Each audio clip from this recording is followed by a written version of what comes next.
ladies and Germans, how you all doing? This is Koenig. Zhengru, low, low, low. And folks, we had a bit of a hiatus there for some personal stuff on my end, but we are back today covering the second divisional disaster tournament, disaster divisional tournament. Either way, we got two divisions. They're horrible. Actually, Rex will tell you a lot about it. Rang, Russian Chedron, who do we have? What are they bringing to the fray?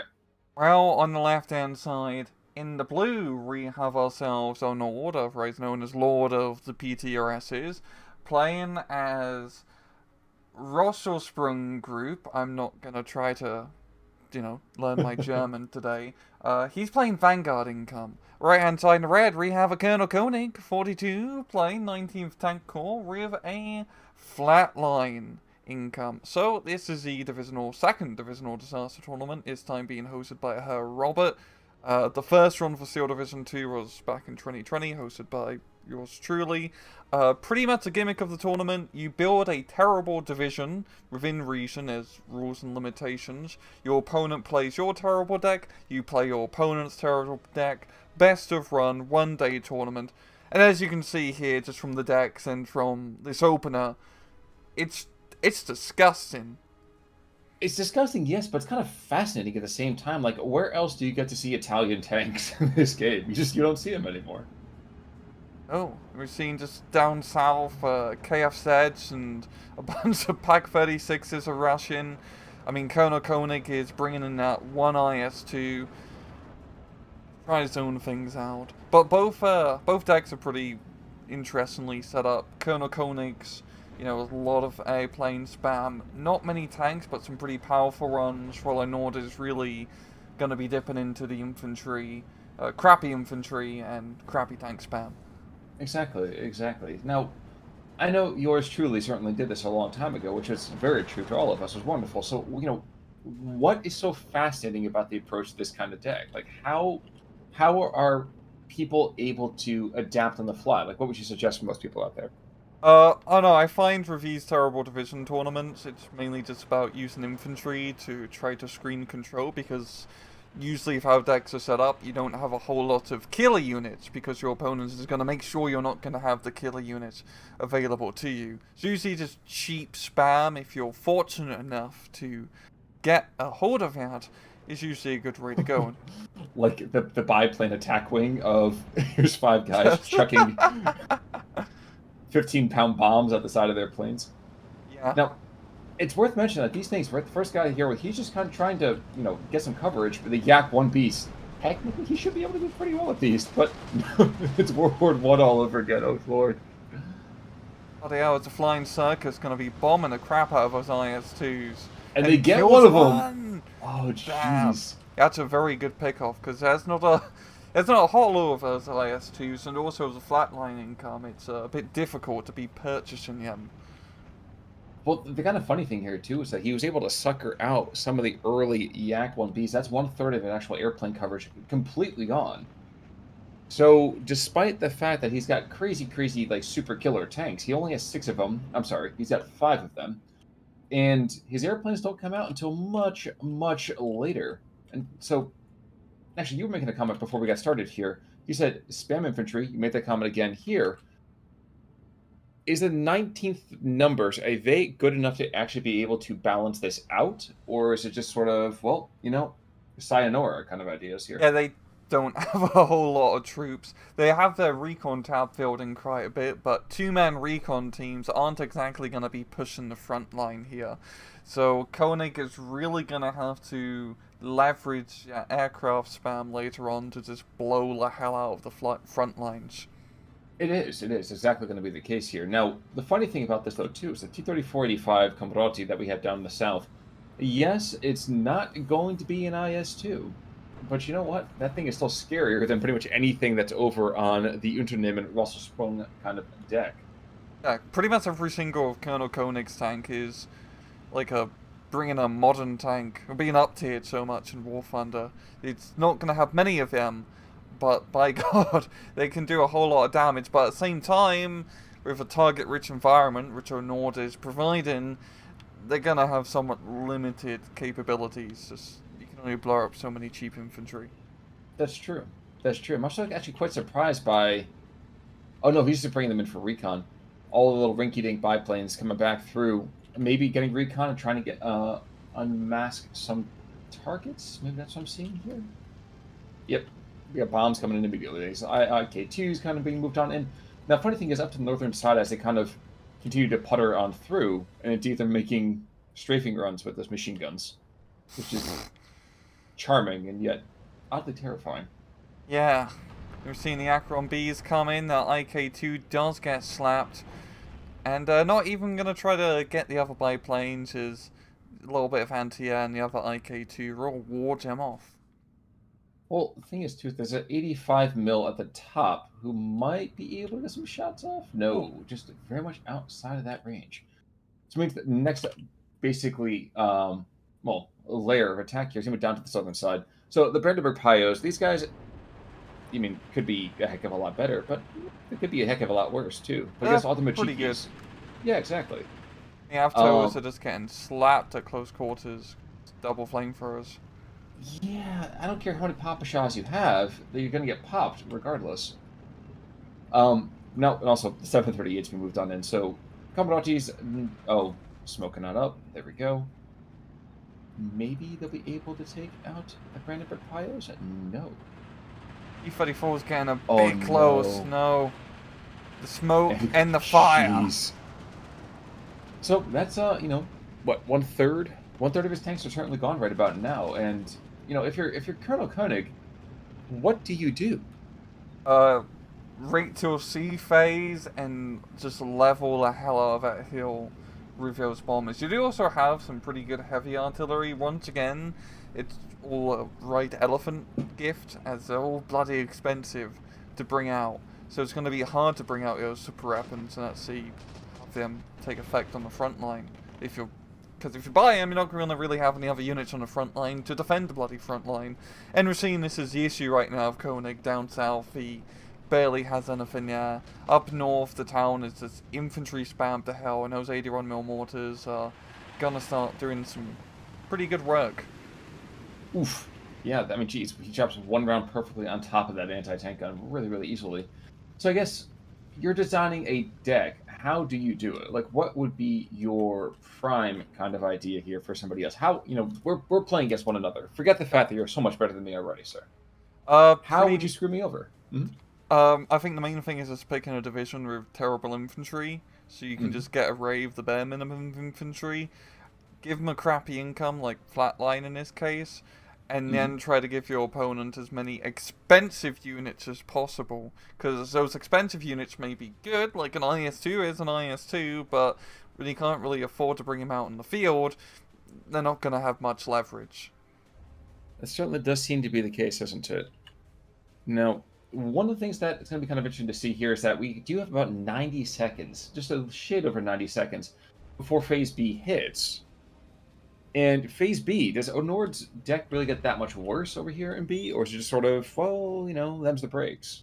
It's pretty much the same. It's most of his stuff's coming out in A phase, and then a bunch of C phase infantry reinforcements. That's really the C phase infantry reinforcements when Onord gets that nice injection. But he just has enough, you know, cheap tanks to be able to keep spamming the battlefield. He should be doing pretty good. Also, with all the cheap artillery as well, it definitely helps out quite a bit. Well, I mean, we do definitely have the IS-2 to the northern side, just kind of trying to go and maybe get some rinky-dink little peaks over here on KFZs, and just starting to try to kill things with maybe, just maybe, some long-range discretionary fire. Unfortunately for him, not the best visual range. You can see right now the 85 mil is just getting shellacked by the 75 mil off, not off maps, excuse me. The Gebirgs 36 75 mils. And we do see 152 mil being brought out here from Koenig, and that should do some pretty good counter battery work. I hope that's what he is doing. Yep, that's exactly what he is doing, because he needs that counter battery work. He probably also needs a little bit more recon on the front line. He has enough of it, that's for sure. Because that IS-2 is just a sitting duck. I'm just waiting for the planes to come in and bomb him to Kingdom Come. Well, and it seems you have almost brought them in by saying Beetlejuice a few times, because we have two of them being brought in right about now. And 3 IK2s. They're just waiting to pounce on anybody who wants to pick on their little brothers. Oddly enough, also, the 81 mil. That's the first thing. Honestly, for me, I would be hitting the things in those towns. I know that the towns would be hiding some other material as well, so I don't know why looking maybe for the 81 mil. That's just me. Back run coming in. Get one. Gets two. And 85 mil is very much kablooey. Yes, it is. It is, certainly. But we are to phase B now, so let's see a little more injection as the flatline income. Yeah, it's flatline, but we also have now Dushkas being brought on in for maybe some anti-air support. Ooh. But the Lebecchios. It is an old aircraft, but it has a lot of bombs for being a recon bomber. And he is just going to bomb the hell out of IS-2. Probably one more good bombing run like that should get him off the battlefield forcefully. That certainly does seem to be the case. Down to the southern side, there's actually another 203. Well, actually, no, 203 is just not engaging. But I'm looking around. I keep looking at the German deck here by accident. It's very, very curious to see all the 738s and things like that, and really should be able just to, let's say, force the IS-2 just to run out of ammunition. Yeah, the IS-2 can only have so much impact on the battlefield, and all the other units are so bloody cheap, and we're seeing another recon bomber play here.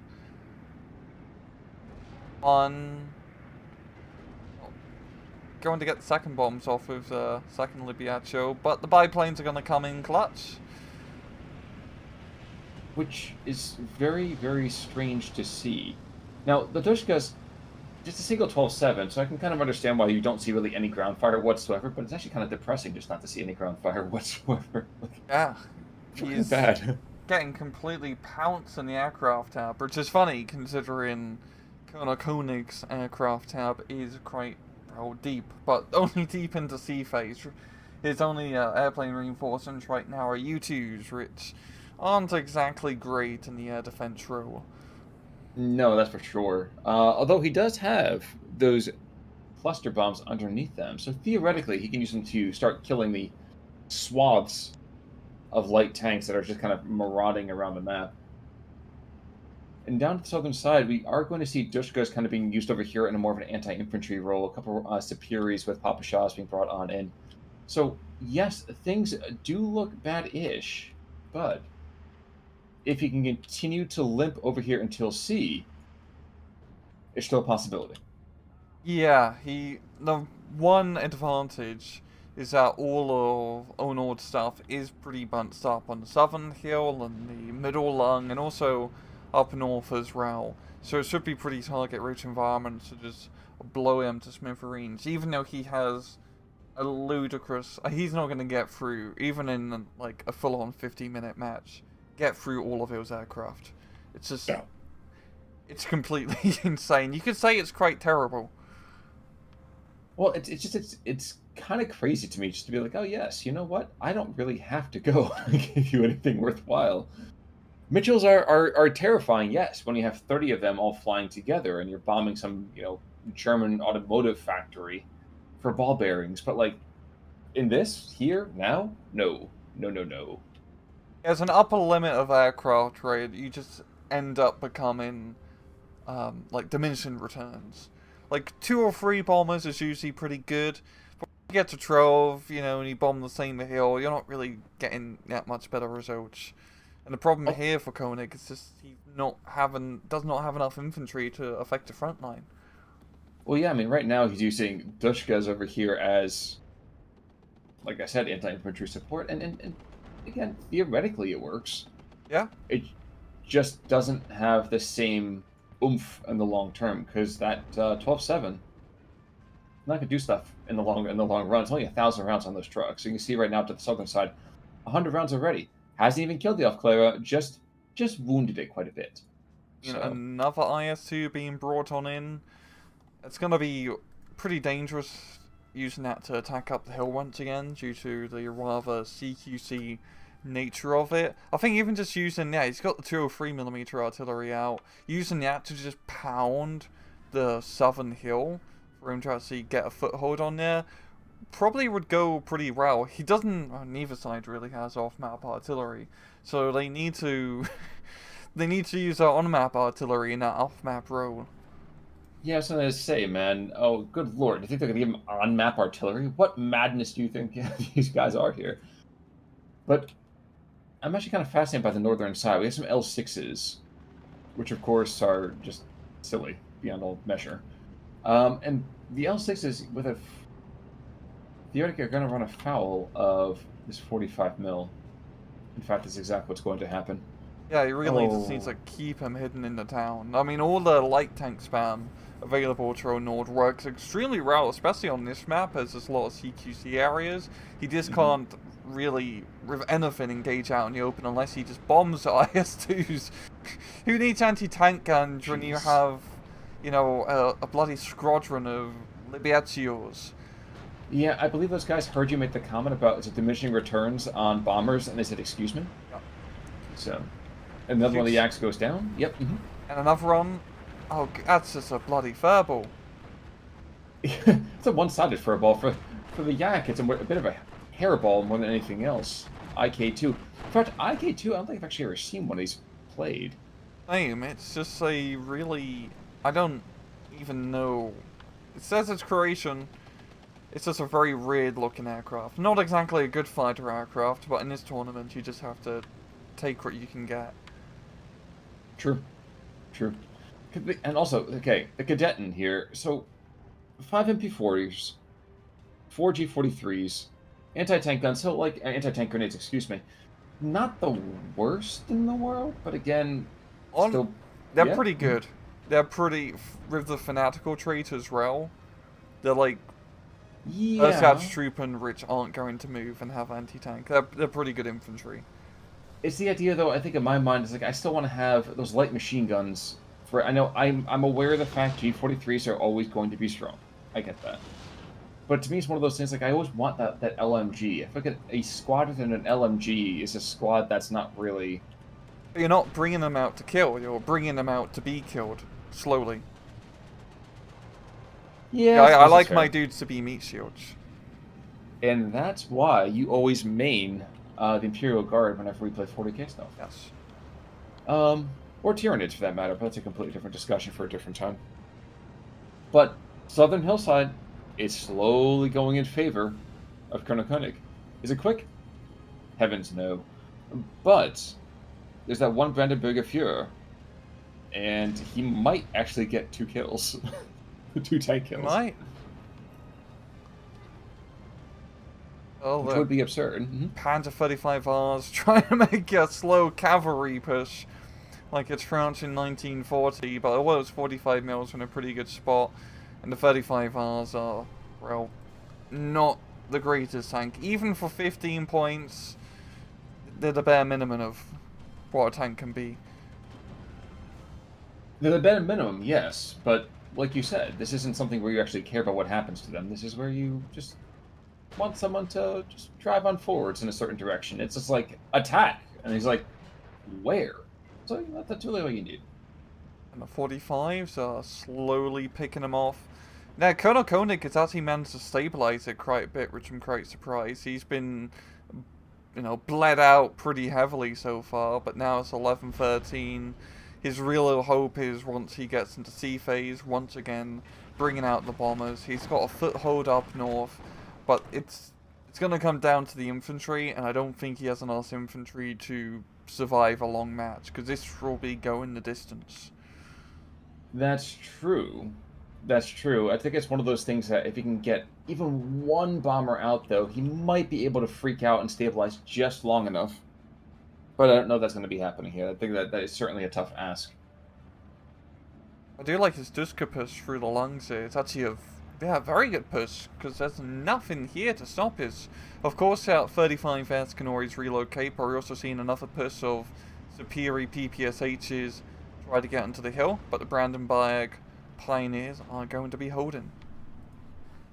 Yes, and 20 seconds more until he actually can get some real, actual equipment. And look, he started to bleed out Onord. Oh boy, you gotta love it. Now, the 35S is kind of stamping paid to that Dushka push. That Dushka push is now dead. But maybe, just maybe. First of all, we have a U2 being brought on in. And he's going so slow, I'm pretty sure the 20 mils have to shoot back in time to actually aim at him. I think he's flying so slow he's actually going in reverse. You know, you might be right. It's not like moonwalking an airplane. I don't know if that's possible, but I think the command is showing us. Oh, down south, it's IS-2. Once again, really precarious position here, Mr. Koenig. You probably don't want to leave an IS-2 alone on the hill because, well, a Pag 36 with I can't say it, the bloody heat rocket can blow you up quite easily. True. And it certainly does, as you can kind of see here. So, I mean, we're looking at this right now. We got Superiors being brought on in. The 203's fallen silent a long time ago.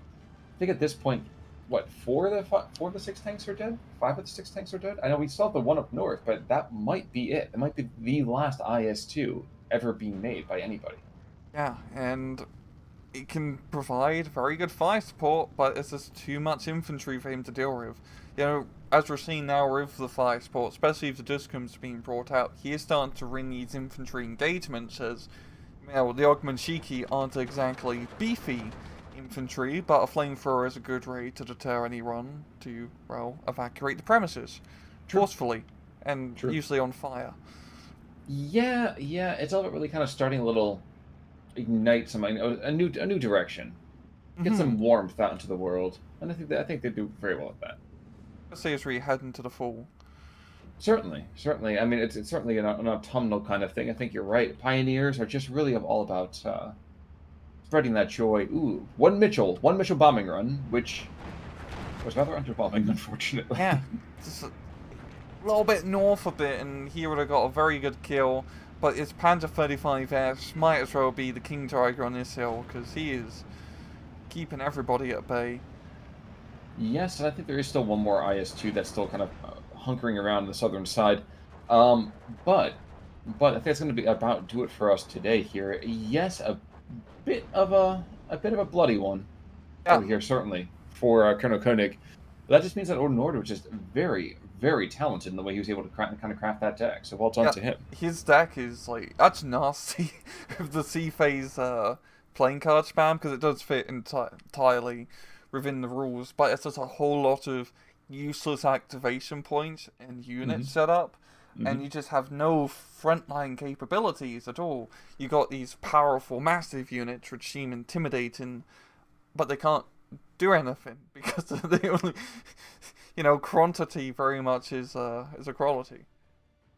That's true, and I'm surprised actually that the KD is as close as it is. If you're looking actually over at this, yes, the Camaraderie, you can see, scary, killed many things. IS-2, scary, killed many things. Yak-1B, picking up 3 kills, given one of those is a biplane and one of those is heavily, heavily outdated. But I mean, like, there are a significant number of casualties. It's just that on the reverse side of things, we have, well, wasn't a whole lot of flesh to kind of hold up the, the Unternehmering. So, I mean, pretty brutal. Yeah, a lot of Onord's troops were pretty cheap, so pretty easy to kill. If you look at the other side, for example, I mean, what's the killiest thing that we've got here? What, the Brandenburg Pios, maybe? Like that, or the Brandenburg Führer killing the Camaraderie? Other than that, I mean, no one's really kind of stands out more than just by sheer dumb luck. It's mainly just the planes coming in clutch, just bombing those heavy tanks. Yeah, which probably the craziest thing at the end of it too. But regardless, really, really well done over here, I think, to Onord. Any final thoughts about how this one went here, sir? It was terrible. It was terrible. It was a disaster, some might even say. Yes. Well, in that case, then, happy to deliver exactly what it said in the tin. But I think we have another one of these coming over here on Thursday, right, sir? Indeed, we do. Well, folks, in that case, then, you won't want to miss it to see what other kind of ghastly divisions get played. But until that time, I'm Onord. I'm Rangru. Take it easy.